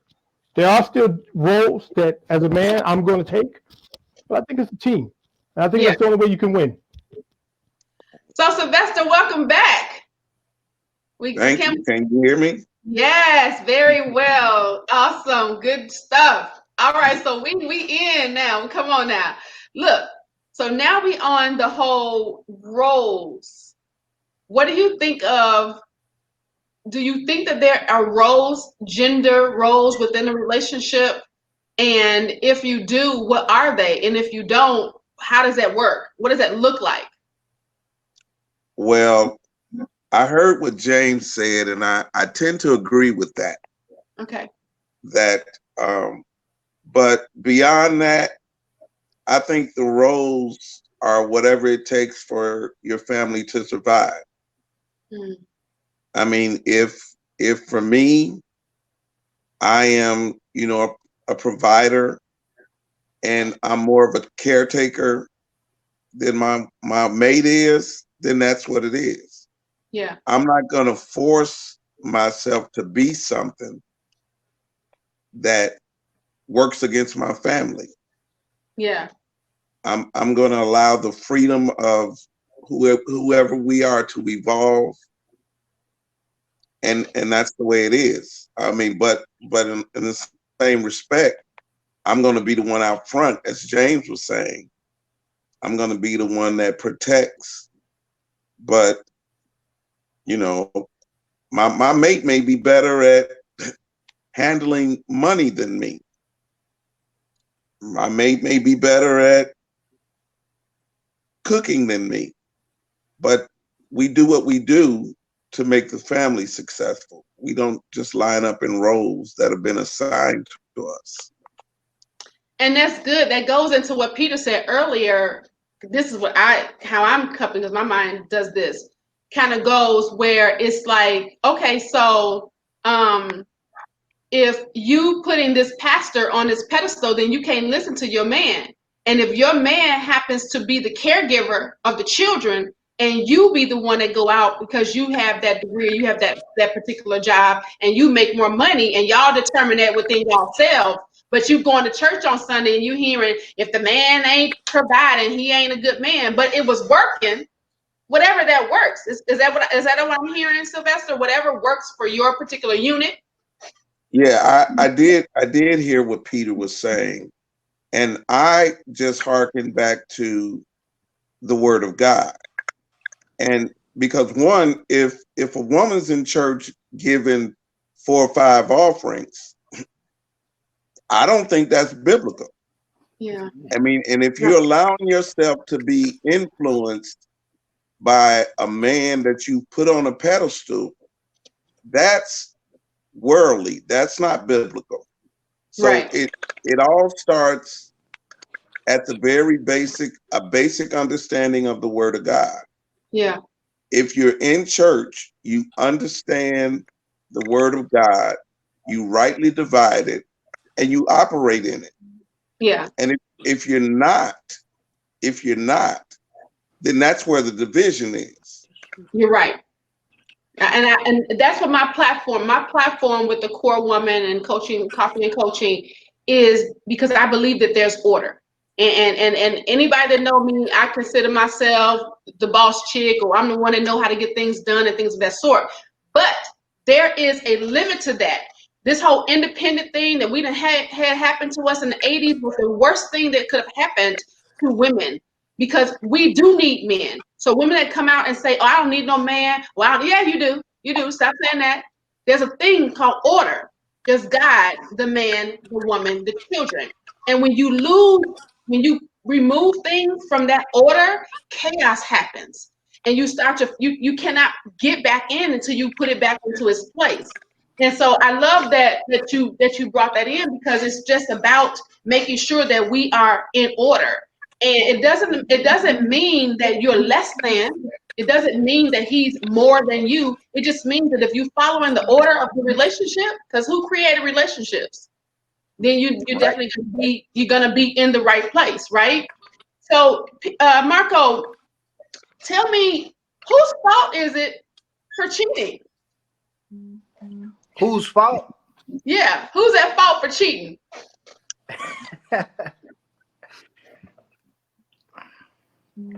Oh, another loaded question.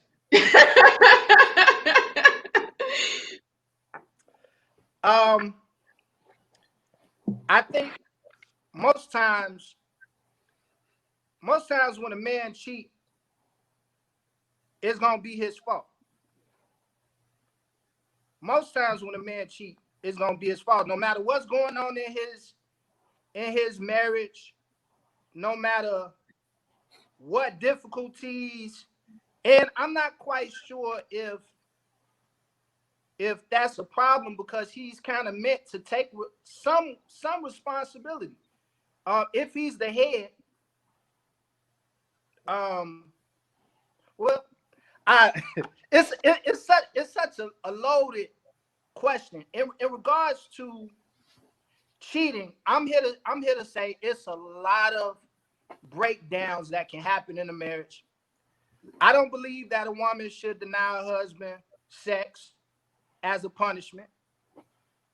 If that's going on in the marriage, and you know y'all married, your husband ain't had none in a long time. If y'all sleeping in separate rooms, well, I understand y'all had disagreements, but y'all ain't never together. Y'all okay? There's a huge separation and disconnect in the house. I mean, it's just no unity and no togetherness. What's gonna happen? Yeah. I mean, something is gonna happen. Something's gonna if y'all don't get some help, something's gonna hit the fan. And to me, I see cheating as like water. If you deny your husband water, water is a need. You gonna die from thirst. he gonna die from not having sex. The relationship He's will. gonna die from not having communication. He's gonna die from not having understanding and togetherness. He's gonna die from all that stuff. And so if you deny your husband some water, I mean he's gonna die from thirst. And your marriage is gonna die from thirst. Your relationship is gonna die from thirst. Yeah. And it's not just about sex, it's about communication, it's about unity, it's about honor, it's about respect. And if you don't eat, if you don't have food for a certain amount of time, you're gonna die. Right? So I see certain things as needs, and if you punish your spouse or your mate in a relationship by denying them a human need, what do you expect? Something is gonna hit the fan. Somebody gonna cheat on somebody. Yep. And is it his fault? Well, it's kind of your fault too. Okay, so look, that takes me into the whole thing because we talk about if you're not denying the man the sex. But what if you're denying the woman the emotional support? Because see, men are not as forgiving as women. Women will go to 3, 2, and 4 women. A man found out his woman has had sex with another man. He looking at her like, I don't want you no more. So like, how do you deal with that? Because who's in that fault in that? John, what you thinking over there? Whoever. I was gonna jump in. I'm sorry. Go ahead. You got it. Go ahead. You got it. Thank you, brother. Thank you. Excuse me. Whoever jumped out of the union, the relationship, or whatever, is at fault.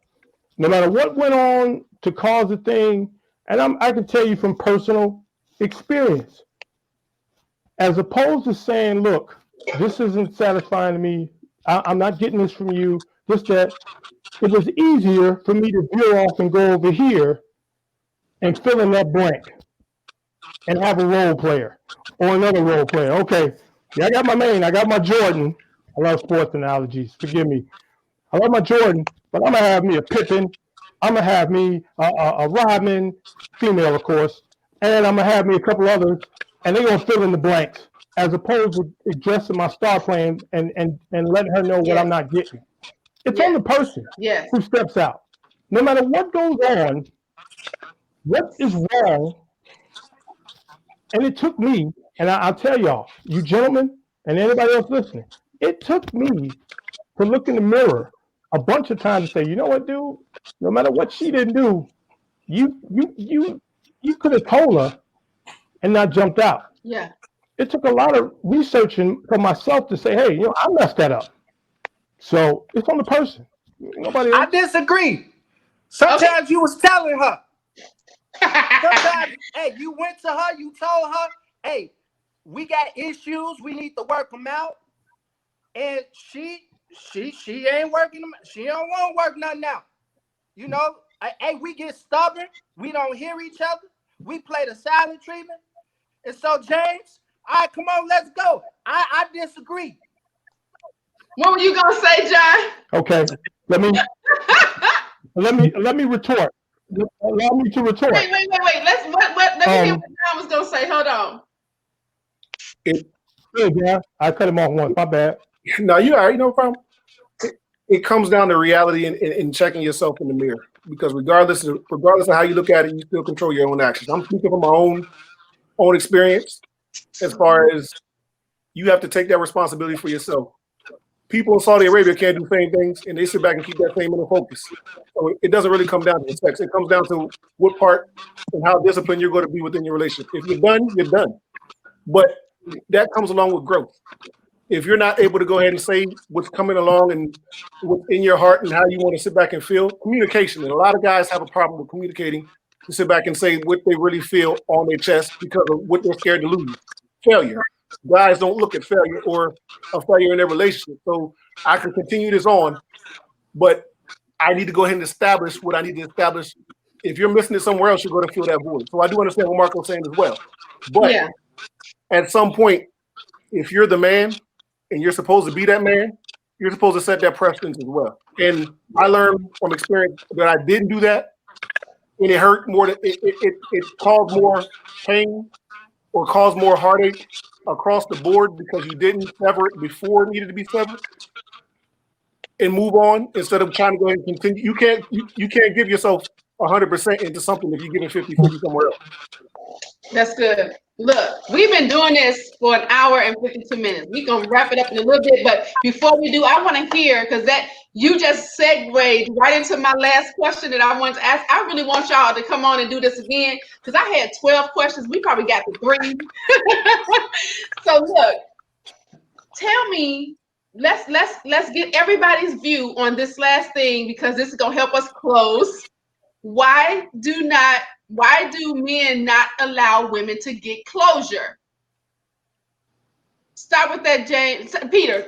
Peter, why do men not give a woman closure? I mean, it can be many different reasons. Most times when a man is ready to move on and he basically says, I don't love you anymore, or I'm not interested in you anymore, or whatever, don't call me again. Whatever his last words are, or his text now these days, that's closure to a man. A man, most times, if a woman says, well, I don't want to be with you, anymore, or I don't love you anymore, most men is like, okay. That's enough for us. But women, they always think of it in a competitive sense. It's always like a competition to say, because they want to know, are you leaving them for somebody else? Or they thought they was giving you the best sex, so evidently the sex ain't good no more. They always think that is something that they're lacking, when most times it's not. I mean, most relationships are not built to last forever. They're for a certain amount of time and then you move on. But like I said, women are more so emotionally connected.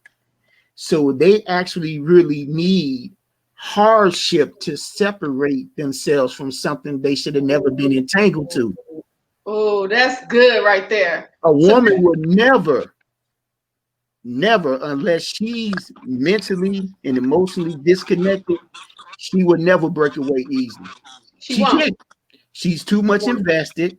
She gave too much of herself, and she's thinking about all of the good things that she's done. She can't comprehend the negative.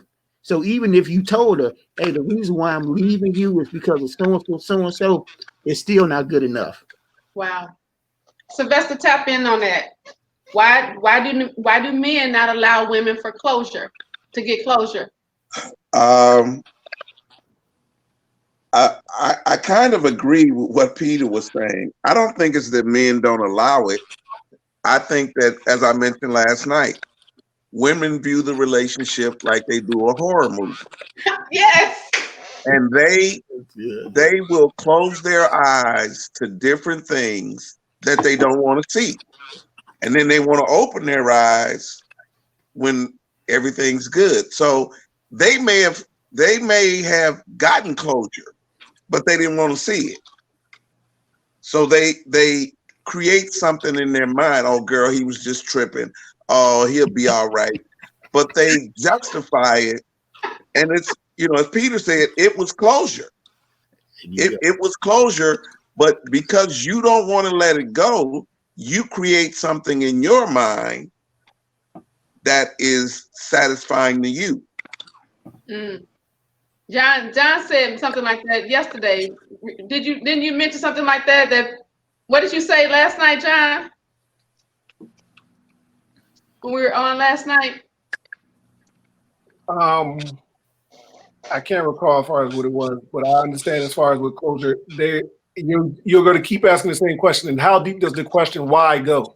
You'll keep digging and digging until you end up finding something that you don't really want to find, or you'll make something up. Like Sylvester was saying, you'll make it up in your mind as far as you want to go. And if that's what you're looking for, like you said with the Ford quote, if that's what it is, it's going to be that. And no matter what and how far you dig into it, it's still going to be whatever you're looking for. Yeah, that's good. So tell me, Peter, James, why do women not get closure? Because unless they're doing it, they can't handle it. Unless they're the one that said, "Oh, I'm done," they can't handle it. They ain't going nowhere. In my case, I still got a few I'm trying to keep away from me. But you know what? I can't with him. He just being he like the man, y'all.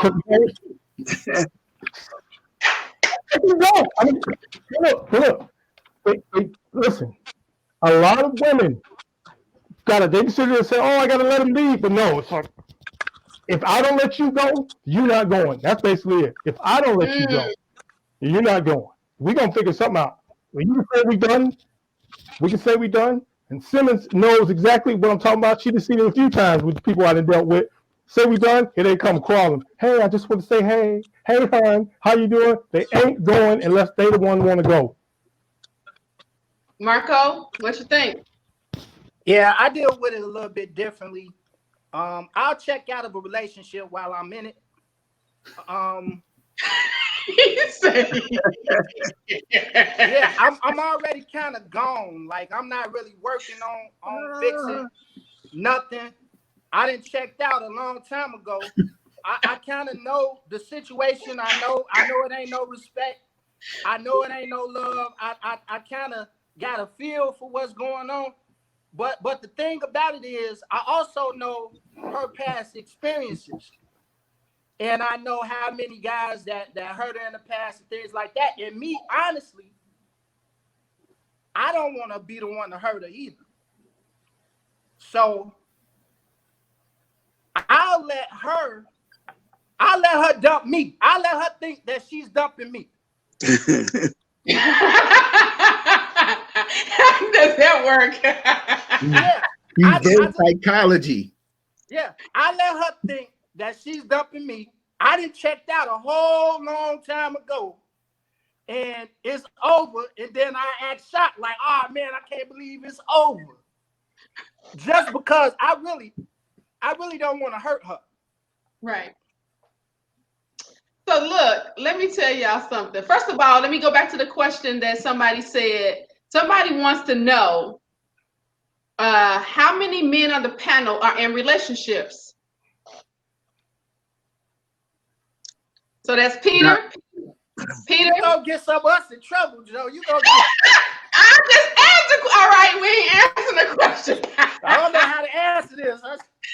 Well, you know what? I'm glad you asked that question, because that's a question a lot of women ask, but that's not really the question they want to ask. You can ask all these men if they're in a relationship, and some of us will say no. But the question you want to ask is, are you intimately involved with somebody? That's what you really want to know. That's good. Now you don't want to know that either, Sylvester. Sylvester, you don't really want to know that. But that gets more at what you really, because I can tell you, no, I'm not in a relationship because I don't define it that way in my head. But So, what yeah. you really want to know is if I'm rolling in the hay with somebody when I'm not with you. Yeah. But no woman will ask that. Nobody will ever ask that. They will ask, are you married or are you in a relationship? Right. And if a brother's not married, he gonna say no. And now you walk away thinking I got a single guy, but he gonna leave you tonight and go do whatever he's been doing for the last few months. Right. So you really gotta, you know, I know what you're saying, but they really need to start asking the right questions. That has to happen. We need to talk about the right questions. We need to come back on. We've been on here for 2 hours, y'all. This is good. We had some technical difficulties. I love the fact that y'all were here. I really appreciate each and every one of you. I am really honored that you all would take your time out to do this. This was really, really good. Teresa says, "Come on, preach, Sylvester." So we have to be specific in the questions that we ask. And if we don't, then we're not going to get the right answer, right? Yeah, you just creating something in your head. Yeah, yeah. And we don't, and women typically do that a lot. So this was really good. I hope that y'all will come back on. Ray Jessica asked earlier if we can do this once a month. I know that because this was some really good information. We started out with a little heaviness, but it took us into a lot of things and it flowed really well. We got people clapping and talking about how good this was. So good. Thank you guys so much. I really appreciate each and every one of y'all. And I bless each of you for even coming on and spending this much time and talking to our women. Ladies, we really have to get to a place where we are defining our own selves before we can define a relationship with men. And once we define who we are, because we are the core, the premise of the Core Woman Academy is to know that we're the core. And once the core is together and tight, then our spine, our backbone, our shoulders, our head does not hurt. We don't wobble. We're not out of control. And all of those things. And yeah, it is a lot to put on us, but we're built for that. We're built to be the core so that everything else spans out and then is okay. So I hope that you all enjoyed yourselves. Thank you so much, James Gordon. Thank you so much, Peter Laslie. Thank you so much, John Green, Sylvester Baugh, Marco Anthony. Thank you guys so much for being with me. Thank you so much, people, for staying with us this long. You guys are amazing. And hopefully we'll get them to come on again in a month or so with some more good questions. Man, this was great. Thank you guys so much. You're welcome. for having us. You're welcome. Yeah. All right. Bye. God bless you. Take care. I love y'all for real, for real. All right. All right, Take care, gentlemen. everybody. Thank you. Bye.